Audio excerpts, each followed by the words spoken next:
હું પૂરીને નોકરીએ જાતી હતી ત્યારે ખબર છે ને મમ્મી છે ને આજે ઈ વાત તો અલગ જ છે હાવ. ઈ તો કોઈને નથી કીધું, આપણે વાત કરીએ આમાં કે મમ્મી છે ને. નમસ્તે મિત્રો, ગુડ ઇવનિંગ અને સ્વાગત તમારું આપણા નવા બ્લોગમાં. ને આજે સીધું બાળકોને ભણાવવાથી ચાલુ કરીએ છીએ. જો બધા ભણે છે. અમારો એક વિદ્યાર્થી આજે નથી આવ્યો, વિજય ગયો છે કાંઈક એના કામથી. અને એક નવો વિદ્યાર્થી આપણો, એટલે કે જૂનો વિદ્યાર્થી પણ આજે નવો, એટલે કે આજે ઘણા ટાઈમ પછી આવ્યો છે. રિયુ, એ રિયુ આમ જો તો. અરે વાહ, જો આ રિયુ છે. આપણે પેલા આવતો તો એ તમે જોયો જ હશે. હવે ઈ પાછો આવી ગયો છે ગામડેથી. હવે તો અહીંયા રહેવાનું ને હે. અરે વાહ ભાઈ વાહ. અને આયુષ, જો આયુષ તૈયાર થઈને આવ્યો છે આજ તો. આજ બધા તૈયાર થઈને આવ્યા છે. આજે મીત થોડોક તૈયાર થઈને આવ્યો છે. આજે રોહિત તે પછી આ રાજલ કાજલ બધા થોડાક તૈયાર થઈને આવ્યા છે. કા કાજલ તો રોજ તૈયાર થાય. એ તો ભાઈ રેગ્યુલર તૈયાર થાય હો. અને એના અક્ષર તે જોરદાર, એકદમ સરસ મજાના. વાહ ભાઈ વાહ. રજા આપી દીધી છે બધાને, થોડીક વાર રમાડી દીધા. અને હવે આપણે જઈએ ઘર બાજુ. અને ઘરે જઈને જોઈએ કે એ હા બાય બાય. મેહુલ છે અને હવે એક તો એમ કે છે કે કાલે તમે 4 વાગ્યાના જ આવી જાજો. હા 4 વાગ્યાના. હવે અમારે થોડું કામ એટલું બધું હોય. પણ એ લોકો ઓલા છૂટે પાછા હવા પાંચે ને. હાલા હવાર વાળા જાય ને પાછા, એટલે હવાર વાળા છૂટી જાય. પણ ઓલા નું હોય ને બપોર બપોર સ્કૂલ વાળા જો ન હોય, બપોર વાળા જ 5 સવા 5 પછી છૂટે. 4 થી 6 તમે આવો, ભણાવો, રમાડ્યા રાખો એને, એમ કે છે ઈ. એટલી બધી મજા આવે છે ને કે અમને એમ કે તમે 4 વાગ્યામાં આવી જાજો. કેમ કરવું, આ પાછા ઈ સ્કૂલે જાય છે, પણ સવાર સ્કૂલ વાળા છે ને ઈ બધા એમ કે 4 વાગ્યામાં આવી જાવ. અને બપોરની સ્કૂલ વાળા તો હવા પાછા છૂટે. ચાલો હવે ઘર જઈએ અને આજનો જમવાનો પ્લાનિંગ. અને ઘરે પહોંચીને ફટાફટ સૌથી પહેલા નાસ્તો કરી લીધો, કેમ કે થોડીક ભૂખ લાગી હતી. અને મેં થોડોક ફરાળી નાસ્તો કરી લીધો. અને જમવાની તૈયારી થવા લાગી છે. ને આજે જમવામાં ભાખરી તો દેખાય જ છે મને. ભાખરી બને છે આ બધાની. ભાખરી નથી, તમારી પૂરી બને છે રાજગરા. ઠીક, મને એમ થયું કે આ તો કઈક કરે છો ને. રાજગરાના લોટની પૂરી બનાવો. પૂરી છે. હા ઓકે. પછી હમણાં ફરાળી કાંઈ વાંધો નહીં. અને એની સાથે મારી માટે બીજું શું આવે? રાજગરાના લોટની પૂરી અને સૂકી ભાજી. સૂકી ભાજી. અને તમારું? અમારું વઘારેલી ખીચડી, ભાખરી અને સૂકી ભાજી. તમારી સૂકી ભાજી. ભાઈ ભાઈ એ એકનું બને એટલે બધાયની સૂકી ભાજી. વાહ ભાઈ વાહ. હા સારું હે. એક લોટ નીકળતો હોય ને, એક ઘાણ નીકળતો હોય ને, યારે બધાનો નીકળી જાય. એટલે તાજી મહેનત નહીં તમારી. ગજબ હો બાકી. અને તમારી બાકી શું કીધું? ઓલી ફરાળી ખાલી ઓલી શું કે વઘારેલી ખીચડી અને ભાખરી સૂકી ભાજી. તમારે ખાલી 2 જ વસ્તુ બનાવવાની. અમારે ખાલી 2 જ, એક જ બનાવવાની એક્સ્ટ્રા. એક્સ્ટ્રા એક જ બનાવવાની. એક્સ્ટ્રામાં અને ભાખરી બનાવવાની 2 બનાવવાની. વાહ ભાઈ વાહ.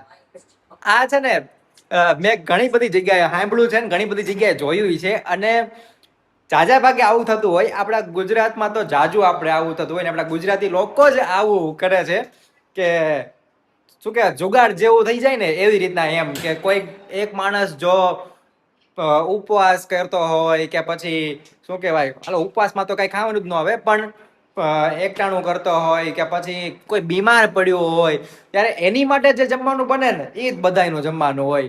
કદાચ તમારા ઘરમાં આવું થતું હોય છે. જો ન થતું હોય ને તો મને કહેજો કે ના મારા ઘરમાં નથી થતું. અને થતું હોય તો મને કહેજો કે આ અમારા ઘરમાં થાય જ છે આવું. અને ગુડ આફ્ટરનૂન બધાને. અને આજ સવારે તો એટલા બધા કામમાં હતા ને કે સવારે તો કાંઈ હું લઈ જ ન ગયો વ્લોગ. અને અત્યારે સીધી બીજા દિવસની બપોર પડી ગઈ છે. અને બપોરના 3:30 5 મિનિટની વાર છે. હમણાં મનીષાના ટ્યુશન વાળા આવી જશે. શિવેનને જવાનો ટાઈમ થઈ ગયો છે ક્રિકેટમાં. અને મમ્મી આજે બનાવે છે ફરી વાર ઓલો આઈસ્ક્રીમ. આપણે જે ટોસ માંથી બનાવ્યો હતો એ આઈસ્ક્રીમ. હવે કેટલોક બાકી છે આમાં કે બનવાનો તૈયારી થઈ? વાર છે. એમ નહીં, હજી તો ઠંડો થશે, પણ હજી બાકી નાખવાનું આમાં બધું આવી ગયું. બધું આવી ગયું. પછી હવે આ ઠંડુ પડે એટલે મિક્સચરમાં દળવાનું. મને ભૂલાઈ ગયું આપણે આમાં હું નાખ્યું હતું. આમાં નાખ્યા ટોસ, દૂધ, ખાંડ, કાજુ બદામ. ઓકે. પેલા જયારે છે ને આપણે આની પેલા એક ઓલી બાળપણની વાળી વાત યાદ કરી હતી ને, તો મને આ આઈસ્ક્રીમ ઉપરથી એક વાત યાદ આવી કે અમે જયારે ગામડે રહેતા હતા ને 2000 ને જે મેં વાત કરી હતી તમને 2 3 4 5 ઈ વખતે, તો એ વખતે જે આઈસ્ક્રીમની કેન્ડી મળતી ને એ ખાલી ₹2 મળતી હતી. કા ઉર્વી? ઓલી માવા કેન્ડી એની પણ ઈ ઓલી માટલા. કહેવાય. નહીં માટલા તો મળતી ઓલી બરફની અત્યારે રસના નાખીને બરફ જમાય હોય ને એવી ગુલાબી ને ઓરેન્જ કલરની 2 મળતી, કાચી કેરી ગુલાબી ઓરેન્જ કલરની 3 મળતી ₹2 ની. ઓલી હજી એક ઈ માટલા ઓલી એને શું કહેવાય પોપ્સિકલ ઓલી અત્યારે કઈક કહેવાય એને. અને માટલાય મળતી. હા હા અને ઓલો આઈસ્ક્રીમ નો જે સ્કૂપ હોય ને ઈ ₹2 નો મળતો. ₹2 પછી ઓલી તમે કાકડીમાં ઓલું હા મરચું ને મીઠું લગાવીને ન્યા આ કાકડી સ્કૂલની બહાર મળતી હતી. હા ખટુંગરા ને કાકડી. હા, ખટુંગરા અને કાકડી. ખટુંગરા તો કોઈને ખબર ય નહીં હોય ખટુંગરા એટલે શું, પણ આપણે અહીંયા ભાવનગરમાં કદાચ મળે કે નહીં પણ નથી મળતા. અમુક મેળામાં મળે. ગામડામાં મળે. ખટુંગરા એટલે એટલા ઝીણા દાણા. જઈએ ને ગણપતપુરા ઈ ગામડામાં મળે છે.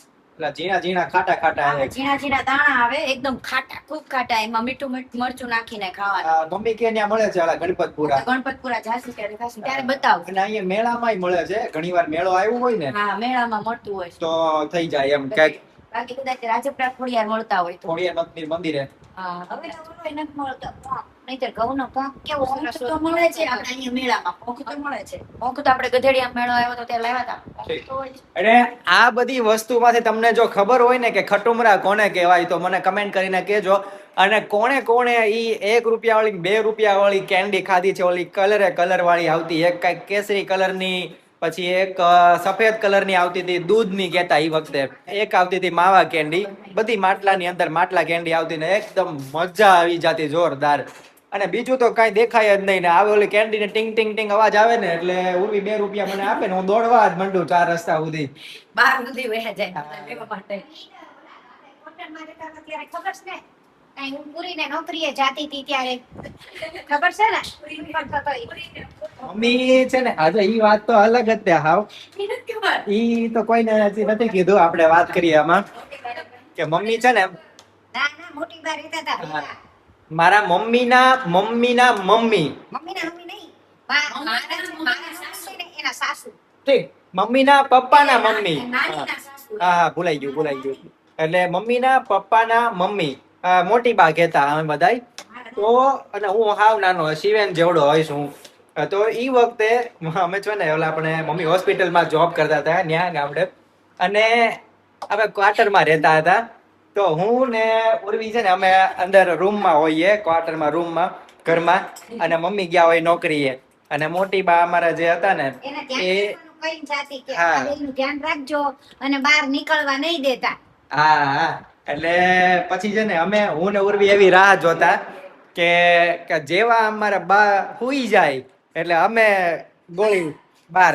બા બધાને પૂછતા નીકળે મારો બાબલો કहीं ગયો, મારો બાબલો વયો ગયો.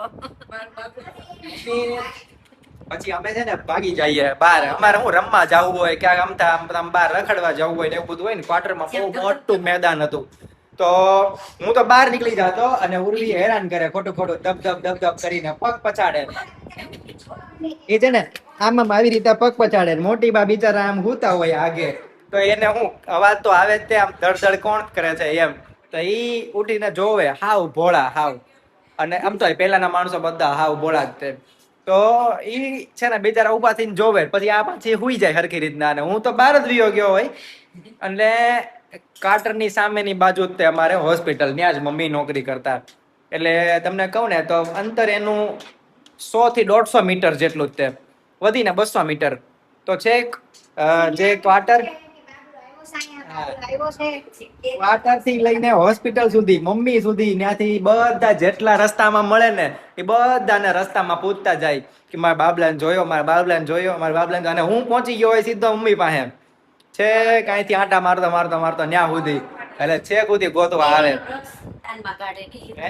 કેરીનો રસ એ ઓલામાં કાઢે. નથી યાદ. હા ઈ ગસ્તાનમાં કાઢે. એમ? ઓલે ઘઉંની ગુણ હોય ને એના કંતાન હોય, પેલા તો મિક્સર કે એવું નહોતું, તો ઓલી ઘઉંની ગુણ આવતી, ઓલા કંતાન જેવું કોથળા આવતા, તો એ કોથળાને ફાડી, કંતાન એટલે હું એ નહીં ખબર હોય, ઘઉંની પેલા ગુણ આવતી ને એ કોથળામાં આવતા ઘઉં. તો એ કોથળા જે હોય ને કેવા કલરના, આપણે લાકડા જેવા કલરના, ખાકી જેવા કલરના, એને વચ્ચેથી ફાડ નાખે અને પછી એને તપેલી ઉપર આમ ફીટોફીટ રાખે. પછી એની ઉપર એને પેલા ધોઈ નાખે 2-3 વાર, એની ઉપર કેરી ઘસી નાખે, એમાં રસ કાઢતા. એ વસ્તુ અમે કરેલી છે ત્યારે મિક્સર નહોતા ને ત્યારે. તો પણ મજા આવી ગયા હતા. મનીષ અને ટ્યુશન વાળા આવી ગયા છોકરાઓ. આપણે ઘઉં ચાળવાનો ચાયણો હોય ને એ ચાયણામાં આમ કેરી ઘસી એનો રસ કાઢતા ક્યાં મિક્સર ને ઉપાય હતો. બાકી આજનું વાતાવરણ તમને બતાવું ને તો હાવ ક્લીન છે એકદમ. અને આમ સેજ જાય ઓલું કાંઈ નથી. વાદળા થોડાક છે, વરસાદ આવે કે ખબર નથી હવે આપણને કાંઈ. જોઈએ છીએ આપણે અહીંયા છે થોડાક કાળા વાદળા, અને જવાનો ટાઈમ થાય છોકરાઓને ભણાવવા પાછું આજે, ત્યારે વરસાદ આવે તો જોયું જશે. બાકી કેવલ આવી ગયો છે, કેવલને જવાનું છે જોબ ઉપર, અને એની સાથે પાર્સલ મોકલવાના છે કુરિયરના. એટલે કે હું લેતો જઈશ પાર્સલ, તો તમારે ધક્કો નહીં. એટલે એને હું પાર્સલ બધા અંબાવી દઉં, પહોંચતા થાય બધા લોકો સુધી જેના ઓર્ડર આવ્યા હતા. અને વાત યાદ કરીને બહુ મજા આવી ગઈ. અને જે અમારા મોટી બા હતા ને, ઓહો, જો શું કહેવાય કે એમની સાથે જે રહેવાની મજા આવતી ને, કદાચ તમારા બા એવા જ હશે, બધાને એવા જ હશે બા. અને એવી મજા આવે ને જે એ બધા વડીલો સાથે રહેવાની અલગ જ તે મજા આવે છે. અત્યારે એટલું મજા ન આવે, પણ એ તો કંઈક જોરદાર એમ. ચાલો ત્યારે આ વ્લોગને આપણે અહીંયા રાખીએ છીએ. બાકી તમને ગમ્યો હોય તો લાઈક અને કમેન્ટ કરી દેજો. મળીએ નવા વ્લોગમાં. આવજો, બાય બાય. જય માતા, જય શ્રી કૃષ્ણ, હર મહાદેવ.